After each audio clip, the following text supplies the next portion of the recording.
अस्सलाम वालेकुम स्टूडेंट्स, हम पढ़ रहे 9th क्लास फिजिक्स का चैप्टर 2 और आज का हमारा टॉपिक है distance and displacement.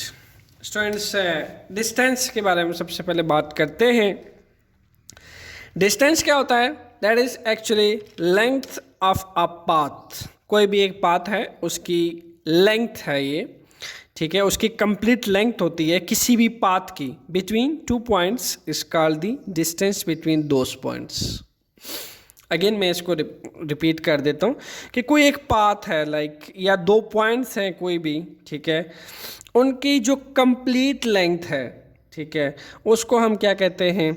This is known as distance. जैसा कि फॉर एग्जांपल अगर मैं इस डेफिनेशन की रो से इसको एक्सप्लेन करना चाहूँ तो मेरे पास एक है पॉइंट ए और यहाँ है पॉइंट बी। अब इस पॉइंट ए से बी तक की जो लेंथ है मेरे पास, the complete length that's may be 1 metre और 2 मीटर और 3 metre, okay, अप्रॉक्सी।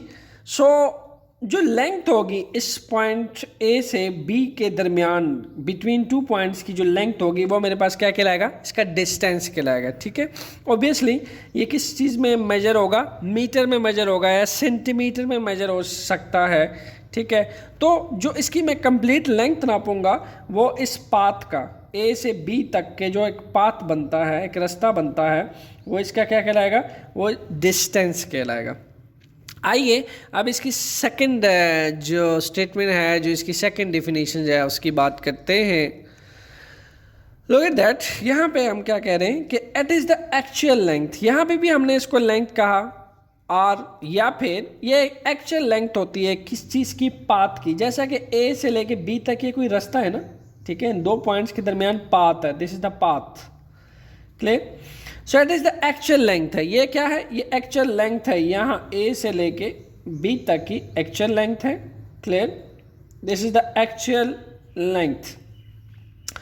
By moving body move कर रही है, यानी ए से लेके, लेट सपोज कोई भी बॉडी है, ठीक है, आप कोई कार ले लें, ठीक है, कोई कार ए से लेके बी तक की तरफ मूव कर रहा है, ठीक है, और उसकी जो मोशन है वो इर्रिस्पेक्टिव होगी डायरेक्शन के। इर्रिस्पेक्टिव मीन्स क्या मतलब? वो डायरेक्शन पे डिपेंड नहीं करेगी। किस पे डिपेंड नहीं करेगी? डायरेक्शन पे। अब जैसे ही मैंने वर्ड यूज किया कि इर्रिस्पेक्टिव ऑफ डायरेक्शन, स्टूडेंट्स आप सबके माइंड में डायरेक्ट क्लिक हो जाना चाहिए कि अगर ये डायरेक्शन पे ही डिपेंड नहीं कर रही, इट मीन्स कि एक ऐसी क्वांटिटी है, स्केलर क्वांटिटी, जो कि सिर्फ और सिर्फ किस चीज़ से एक्सप्लेन हो जाती है? सिर्फ और सिर्फ न्यूमेरिक मैग्नीट्यूड या कह लें कि न्यूमेरिक वैल्यू बता देने से एक्सप्लेन हो जाती है। सो इर्रिस्पेक्टिव ऑफ डायरेक्शंस मींस के डिस्टेंस के अंदर जो बॉडी मोशन करेगा वो डायरेक्शन पे डिपेंड नहीं करेगा, it will be irrespective of directions, okay, in which the body travel. जिस पाथ पे बॉडी ट्रेवल कर रहा है वहाँ पे डायरेक्शन पे डिपेंड नहीं करेगा, बल्कि हम किसी भी पाथ की एक्चुअल लेंथ देखेंगे, ठीक है, किसी भी पाथ की कंप्लीट या एक्चुअल लेंथ नापेंगे, वो हमारे पास क्या कहलाएगा? डिस्टेंस कहलाएगा। आइए एक एग्जांपल देख लेते हैं। स्टूडेंट्स, यहाँ पे आप देख सकते हैं कि एक स्टूडेंट है जो आपको साइकिल पे नज़र आ रहा है, ठीक है। अब इस ट्री से उसने इस ट्री की तरफ जाना है और फिर इस ट्री से होता हुआ वो घर की तरफ जाएगा। सो हमने क्या कर दिया?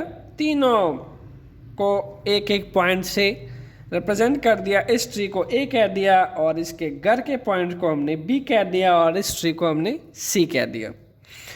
सो वो क्या करेगा? वो यहाँ हम आपके पास इस ट्री से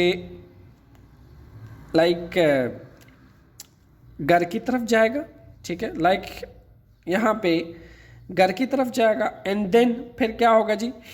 नेक्स्ट फिर इस ट्री की तरफ जाएगा, ठीक है, इस ट्री की तरफ जाएगा, यानी इस ए से बी की तरफ जाना है उसने और बी से उसने सी की तरफ जाना है, ठीक है।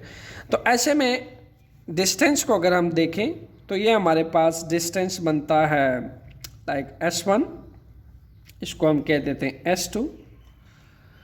ये हमारे पास क्या बना है? ये आपके पास डिस्टेंस बना है, ठीक है। तो हम अगर इसको मेजर करें डिस्टेंस को, इन दैट केस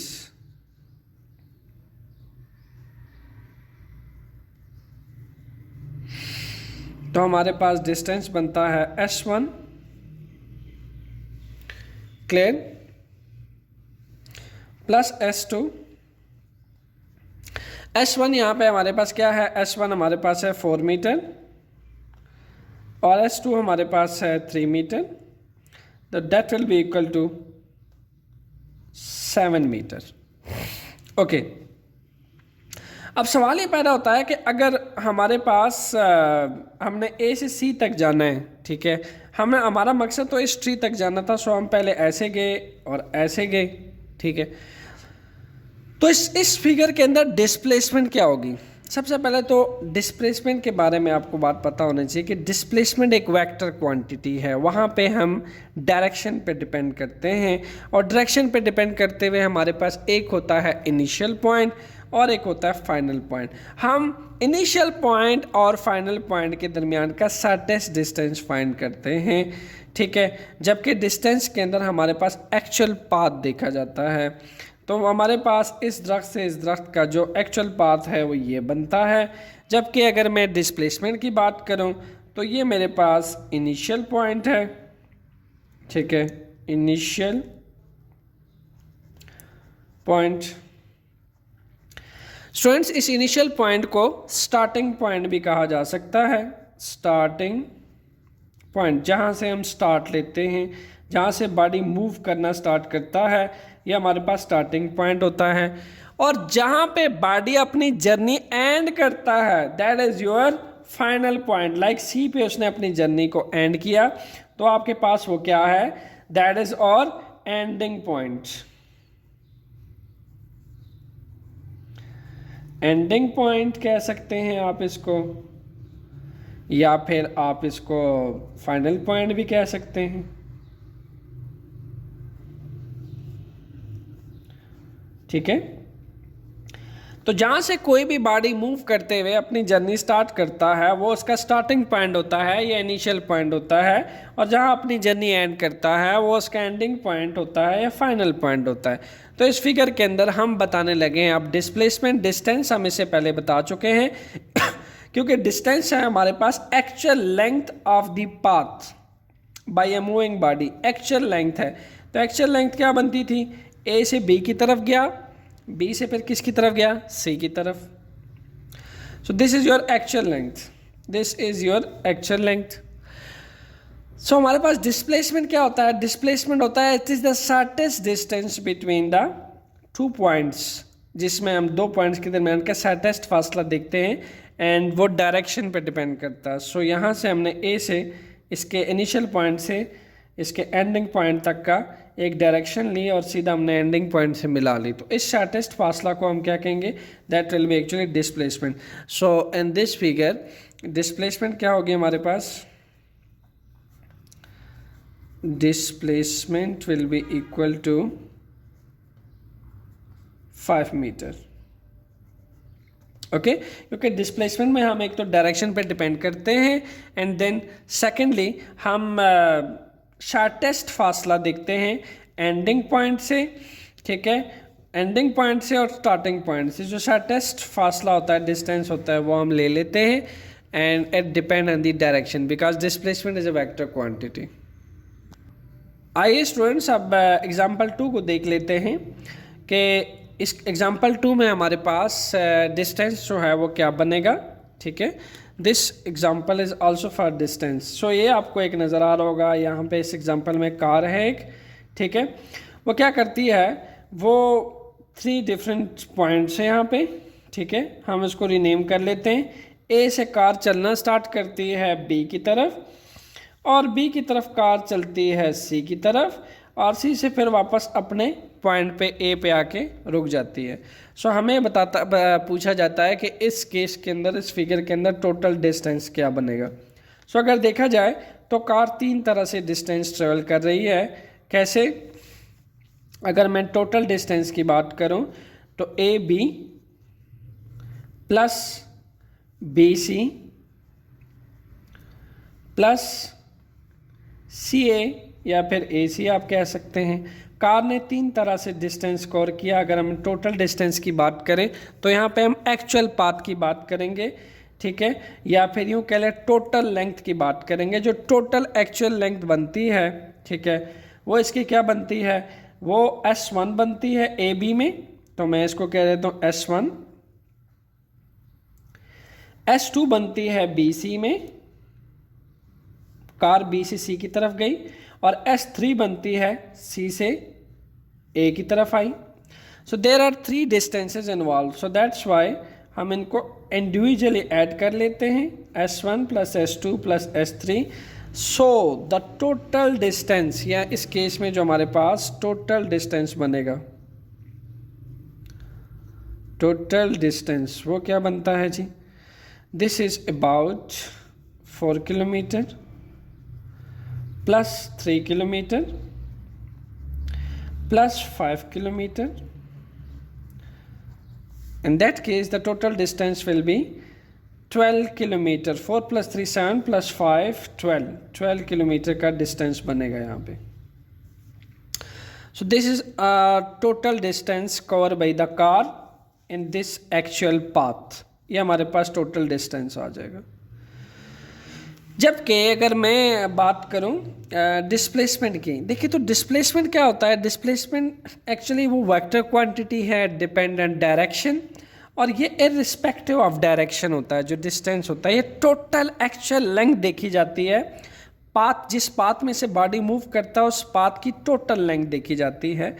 जैसा कि हम एक और एग्जांपल ले लेते हैं, ठीक है, लेट सपोज मेरे पास एक पाथ है कुछ ऐसे, ठीक है, लाइक दैट, ठीक है, ये मेरे पास एक पाथ है।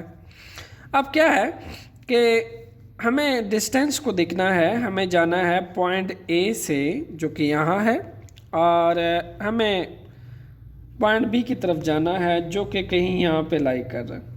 अब स्टूडेंट्स अगर डिस्टेंस फाइंड करना है आपने, ठीक है, we are interested to calculate the distance and displacement in both cases. इस केस के अंदर डिस्टेंस क्या होगा प्लस डिस्प्लेसमेंट क्या होगी, 1 by 1 दोनों की बात करते हैं। देखिए हमने कहा कि डिस्टेंस जो है that is irrespective of direction, direction पे डिपेंड नहीं करता, बल्कि डिस्टेंस किस पे डिपेंड करता है, पाथ फॉलोड पे। Distance is the path followed, ये पाथ फॉलो करता है एक्चुअल पाथ। तो एक्चुअल पाथ क्या बनता है ए से बी की तरफ जाने का, स्टूडेंट्स एक्चुअल पाथ तो अगर हम देखें तो कहीं यहीं से शुरू होता है एंड यहाँ से हम जाते हैं एक्चुअल पाथ के अकॉर्डिंग, यहाँ से जाते जाते जाते एंड ये हमारा टोटल डिस्टेंस आएगा। दिस इज़ और टोटल डिस्टेंस। हम अपने इस फासले को क्या कह सकते हैं, इसको हम एस का नाम दे सकते हैं, दिस इज़ और डिस्टेंस। लेकिन अगर मैं इसी फिगर के अंदर डिस्प्लेसमेंट की बात करूं तो डिस्प्लेसमेंट तो डिपेंड करता है जी डायरेक्शन पे, ठीक है, और डायरेक्शन पे अगर डिपेंड करता है और डिस्प्लेसमेंट एक वेक्टर क्वांटिटी है, तो हमने बात की थी कि displacement is the shortest distance. So अगर मैं जर्नी का इनिशियल पॉइंट देखूं तो ये बनता है, और ये जर्नी ख़त्म होती है पॉइंट बी पे, ठीक है, यहाँ पे। तो हमने पढ़ा था कि हम वेक्टर क्वांटिटी को किससे रिप्रेजेंट करते हैं, एक स्ट्रेट एरो हेड लाइन से रिप्रेजेंट करते हैं इसको। तो ये मेरा है स्टार्टिंग पॉइंट, एंडिंग पॉइंट की तरफ एक एरो हेड डालेंगे, ये मेरा क्या बन जाएगा, that will be a displacement, ठीक है। अब एक बात जहन में रखिएगा, जो आपके पास डिस्टेंस है उसको हम एस सिंबल से रिप्रेजेंट करते हैं। एस जो है दैट इज पाथ फॉलोड, और जो डी है हमारे पास that is path not followed, ये पाथ नहीं फॉलो करता, बल्कि ये हमारे पाथ दो पॉइंट्स के दरमियान, इनिशियल पॉइंट और फाइनल पॉइंट के दरमियान का शॉर्टेस्ट फासला होता है। It can not follow the path, clear. इसी तरीके से लेट सपोज एक केस और ले लेते हैं। लेट सपोज मेरे पास कुछ ऐसे है, जंगली रास्ता है, टेढ़े मेढ़े रास्ते में से कोई कार है वो जा रही है, ठीक है, केस आपके सामने है, ठीक है, ये इसका एंडिंग पॉइंट है जिसको मैं ए कह देता हूँ। ये इसका स्टार्टिंग पॉइंट है, ये इसका एंडिंग पॉइंट है, जिसको मैं बी कह देता हूँ। सो कार जो है वो कुछ ऐसे टेढ़े मेढ़े रास्तों में से होके पॉइंट बी पे अपना जर्नी एंड करती है और पॉइंट ए से अपना जर्नी स्टार्ट करती है। क्लियर? सो स्टूडेंट्स, यहाँ पे अगर देखा जाए तो हमने कहा कि चूंकि डिस्टेंस जो है दैट इज पाथ फॉलोड, वो पाथ फॉलो करता है, ठीक है, एंड इर्रिस्पेक्टिव ऑफ डायरेक्शन होता है, क्योंकि टोटल एक्चुअल लेंथ होती है और ये स्केलर क्वांटिटी है और हमें सिर्फ न्यूमेरिक मैग्नीट्यूड से एक्सप्लेन हो जाती है। तो मैं अगर रिस्पेक्टिव से देखूं तो मुझे अगर इसका पाथ फाइंड आउट करना है तो मैं इसको छोटे छोटे, चूँकि ये बहुत कर्व रास्ता है, तो मैं इसको छोटे छोटे पैचेस में डिवाइड कर दूंगा और उन छोटे छोटे पैचेस को ऐड करके मैं इसका टोटल डिस्टेंस मालूम कर लूँगा। यानी यहाँ से इसको मैं कह दूँगा ए से बी, और इस यहाँ से यहाँ तक को मैं कह दूँगा यहाँ से यहाँ तक सी से डी, फिर यहाँ से ये छोटे छोटे पैचेस में डिस्टेंस जो है वो मेजर होगा जी, फिर एच, छोटे छोटे पैचेस ये S1 कह दें, इसको S2 कह दें, इसको S3 कह दें, और S4, S5, S6, S7, S8, छोटे छोटे पैचेस सारे ऐड करके एक्चुअल पाथ में से होते हुए एंडिंग पॉइंट तक आऊँगा, तो ये मेरे पास टोटल डिस्टेंस बनेगा। ठीक है, लेकिन अगर मुझे इसका डिस्प्लेसमेंट चाहिए स्टूडेंट्स, तो डिस्प्लेसमेंट मुझे इजीली मिल सकता है। मेरा जो स्टार्टिंग पॉइंट था जर्नी का दैट इज़ ए, और मेरा जो एंडिंग पॉइंट था जर्नी का that is B.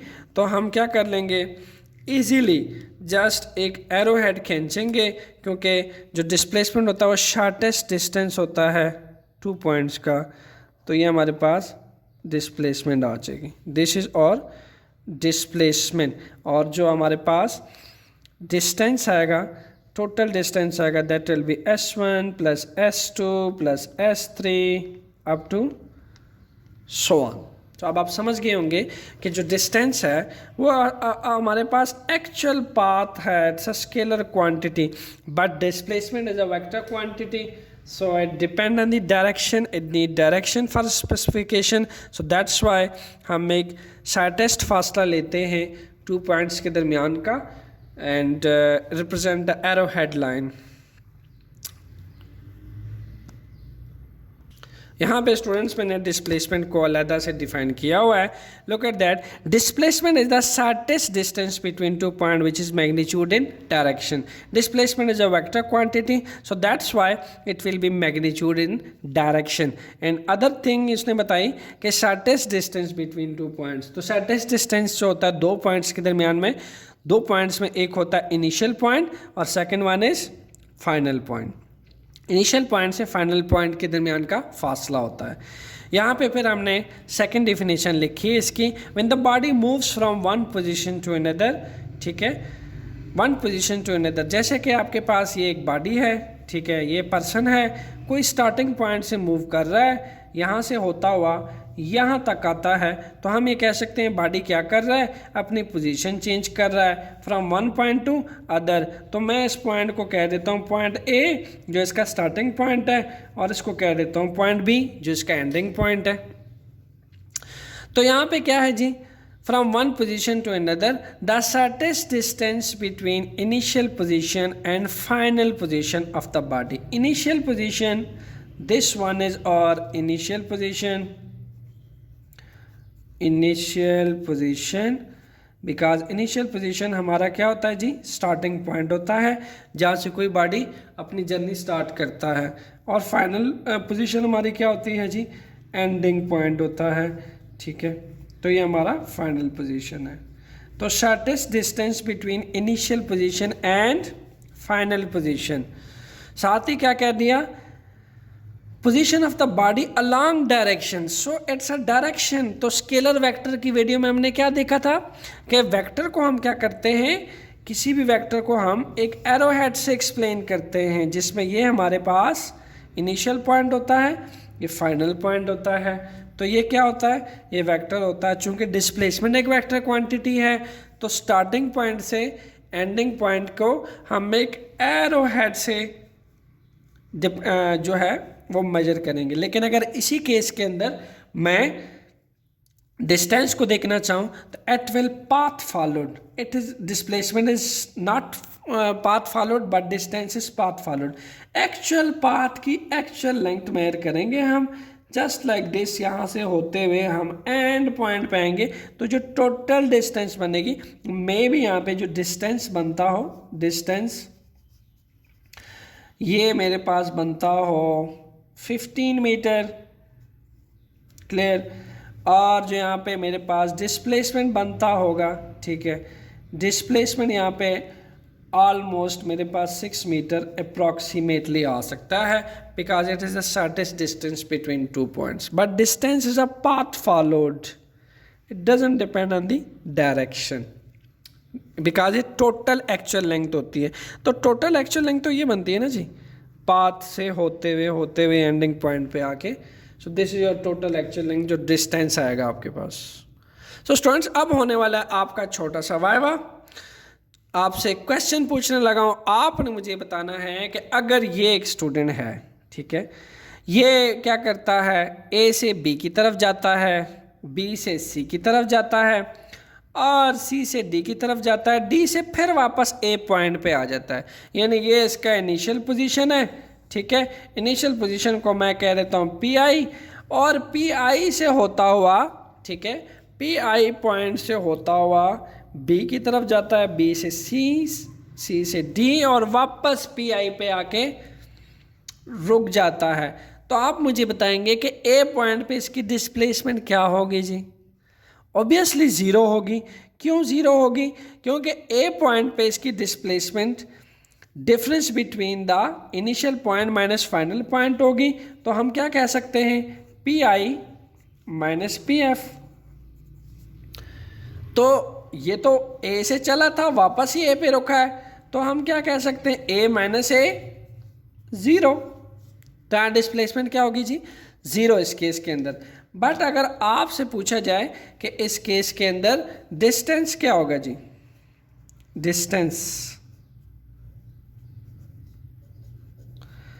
In that case distance होगा हमारे पास, चूंकि ए से बी की तरफ गया, A B plus B C plus C D plus D A. So put करते हैं हम, total distance is S1, S2, S3, S4. Total distance in that case will be S1 plus S2 plus S3 plus S4. हमने क्या किया, हमने इसके छोटे छोटे लेंथ को रीनेम कर दिया, ए बी को S1 से, बी सी को S2 से, सी डी को S3 से, और डी ए को S4 से।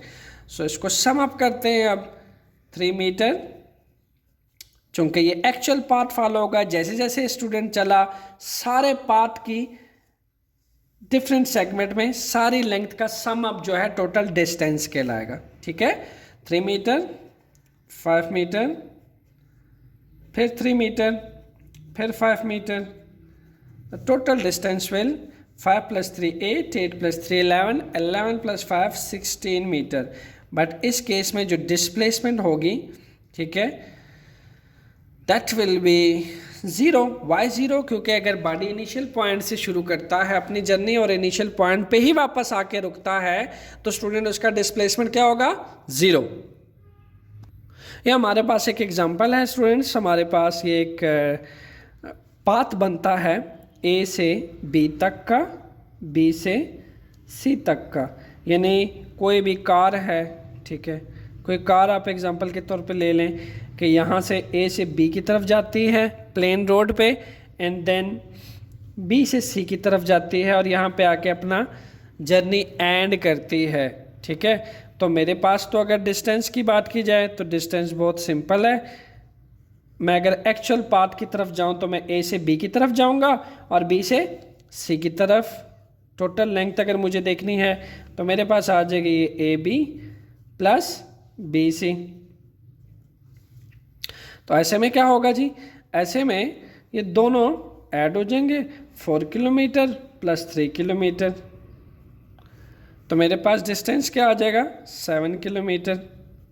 सवाल ये पैदा होता है स्टूडेंट्स कि अगर इसी केस के अंदर मुझे इस कार की डिस्प्लेसमेंट पता करनी हो तो डिस्प्लेसमेंट क्या होती है? डिस्प्लेसमेंट तो शॉर्टेस्ट डिस्टेंस होता है 2 पॉइंट्स के दरमियान का, ठीक है। तो हम क्या करेंगे, ये इसका पी आई इनिशियल पॉइंट है और ये इसका फाइनल पॉइंट है जहाँ कार ने अपनी जर्नी एंड की। तो ये रहा आपका displacement, this is your displacement, इसको डी से रिप्रेजेंट करते हैं। तो मैंने अगर इसका मैग्नीट्यूड फाइंड करना हो, ये तो होगी ना इसकी डायरेक्शन, एरो हेड लगाया आपने, this is the direction initial point से पी एफ पॉइंट तक, फाइनल पॉइंट तक।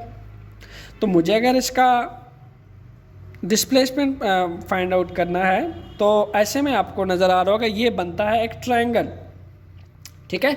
ये क्या बनता है? एक ट्रायंगल बन जाता है, ए से बी, बी से सी पॉइंट तक जाते हुए एक ट्रायंगल बन जाता है डिस्प्लेसमेंट फाइंड करते हुए। तो हम एक ट्रायंगल के इस एड को हम क्या कहते हैं? दिस इज और परपेंडिकुलर, दिस इज और बेस, दिस वन इज और हाइपोटेन्यूज। सो स्टूडेंट्स, अगर हमारे पास दो साइड्स नॉन हो, किसी भी ट्रायंगल की दो साइड्स नॉन हो, जैसा कि ए बी और बी सी साइड नॉन है, तो ऐसे में हम थर्ड साइड पता करने के लिए पाइथागोरस थ्योरम का इस्तेमाल करते हैं। यानी मुझे अगर थर्ड अननोन साइड जो कि डिस्प्लेसमेंट का मैग्नीट्यूड फाइंड आउट करना है तो ऐसे में हम पाइथागोरस थ्योरम का यूज करेंगे। So according to Pythagoras theorem,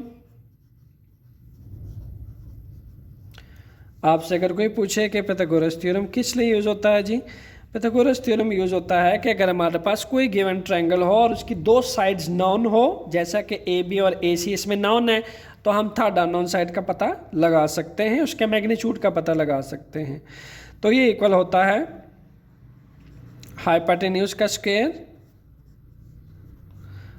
plus base का स्क्वायर प्लस परपेंडिकुलर का स्क्वायर। सो हाइपोटेन्यूज हमारे पास इस केस में क्या है? D, displacement. सो डिस्प्लेसमेंट को पुट कर दें जी, हाइपोटेन्यूज की जगह पे बेस हमारे पास यहाँ क्या है जी? ए बी, ठीक है, ए बी का स्क्वायर। और परपेंडिकुलर क्या है जी? 90 डिग्री वाला जो साइड होती है, जो 90 का एंगल बनाती है बेस के साथ, जो साइड 90 का एंगल बनाती है बेस के साथ, वो क्या होती है? परपेंडिकुलर। तो यहाँ पे हमारे पास बी सी परपेंडिकुलर है। सो इन दैट केस हम वैल्यू पुट कर देते हैं। ए बी का मैग्नीट्यूड बनता है 4 किलोमीटर प्लस बी सी का मैग्नीट्यूड बनता है 3 kilometre. The answer will 16 plus 9 by taking square individual 25। So मुझे तो d चाहिए, उसका स्क्वायर नहीं चाहिए, so I will take square root. Square will eliminate the square root, d separately बचेगा मेरे पास। और यहाँ भी ऐसी सिचुएशन बनेगी, 5 का स्क्वायर लें और कंप्लीट स्क्वायर से स्क्वायर रूट को ख़त्म कर दें, तो d will be equal to 5। तो इस केस में अब डिस्प्लेसमेंट क्या निकली? 5, चूँकि ये शॉर्टेस्ट डिस्टेंस था 2 पॉइंट्स के दरमियान का, ठीक है। तो ये 5 आई, जबकि इसकी जो डिस्टेंस है वो आपके पास 7 किलोमीटर आई। चूँकि ये एक वेक्टर क्वांटिटी है, इसलिए ये रही इसकी direction from A to C, ठीक है, from initial point to ending point. और इसकी जो डिस्प्लेसमेंट आई मेरे पास, that is about 5 kilometre. This is the magnitude, क्योंकि जहां आपको डायरेक्शन देनी है वहां पे आप मैग्नीट्यूड भी तो देंगे जी, ठीक है। सो ये थे आपके कंप्लीट स्टेप्स। मैंने क्या किया? हाइपोटेन्यूज का square plus base plus perpendicular का स्क्वायर लिया, ठीक है, इनके अंदर इनकी वैल्यूज पुट की लाइक दैट। तो हमारे पास किसी भी ट्रायंगल की दो साइड्स अगर नॉन हो तो हम थर्ड अननोन साइड का पता लगा सकते हैं। जैसे इसमें हाइपोटेन्यूज अननोन था, बेस और परपेंडिकुलर का हमें पता था। So I just easily put the values. ये रही आपके बेस की वैल्यू, ये है परपेंडिकुलर की वैल्यू, ठीक है। And then after taking square I get 16 plus 9 and the final result is 25। Complete square लेके 5 का स्क्वायर आया, मैंने डिस्प्लेसमेंट का पता कर लिया। सो ऐसे ही न्यूमेरिकल में आपके पास अगर डिस्प्लेसमेंट पूछ लिया जाए तो आप ऐसे पता लगा सकते हैं। सो स्टूडेंट्स, मेरे पास है एक फिगर, यानी आपके लिए क्वेश्चन आंसर इसका आपने करना है मुझे कमेंट सेक्शन में। सेम एक बॉडी ट्रेवल करती है कहाँ से कहाँ तक जी, ए से बी की तरफ और बी से सी की तरफ, जिसमें मैंने दोनों का आपको मैग्नीट्यूड दिया हुआ है, ठीक है, A B plus B C, यानी बेस और परपेंडिकुलर दोनों आपको गिवन है। आपने मुझे इसका डिस्प्लेसमेंट बताना है, ठीक है, कमेंट बॉक्स में कि इसका डिस्प्लेसमेंट कितना आएगा। और इसको फाइंड आउट करने के लिए ऑब्वियसली आप पाइथागोरस थ्योरम का इस्तेमाल करेंगे, क्योंकि दो साइड्स नॉन है और थर्ड अननोन साइड का पता करने के लिए हम पाइथागोरस थ्योरम का यूज़ करते हैं। सो यूज़ कीजिए और इस क्वेश्चन का आंसर कमेंट बॉक्स में लिख दीजिए। थैंक यू, होप सो आपको आज का लेक्चर अच्छे से समझ आ गया होगा। इसके बावजूद अगर कोई क्वेश्चन हो तो उसको कमेंट सेक्शन में लाजमी मेंशन कीजिएगा और मुझे बताइएगा कि आपको आज का लेक्चर कैसे लगा। Enjoy physics because physics everywhere. Thank you.